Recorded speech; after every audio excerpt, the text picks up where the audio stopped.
دا قرآن کریم د دې زده کول شروع کوي، د دې یادول شروع کم سے کم چې د اخرني لنډي صورتونه خو یاد دي یو مسلمان ته کوي.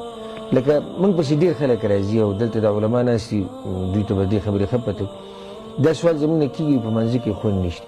زه یم چې ټول عمر یو سړی سورت اخلاص چې زموږ د پښتنو ته قل هو وایي، چې ټول عمر یو سړی په قل هو باندې لمونځ وکړي، په دې کې به څه خوند راشي. او دغه قل هو په معنی هم نه پوهېږي.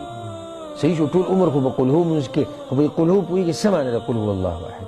قل هو الله احد دربار لځه، قل هو الله احد او تعویذونه استعمالوه، قل هو الله احد او د الله سره شرک کوه، قل هو الله احد او غیر الله ته چیغه، په هغې هم نه دی پوه چې قل هو الله احد څه معنی ده. نو چې یو سړی ټول عمر په یو صورت لمونځ وکړي، هغه صورت په معنی نه پوهېږي بلکې صحیح ویلی هم نشي. وایي ما ته د قل هو الله احد تلاوت په صحیح طریقې سره وکړه، نشي کولی. دا څومره د افسوس مقام دی.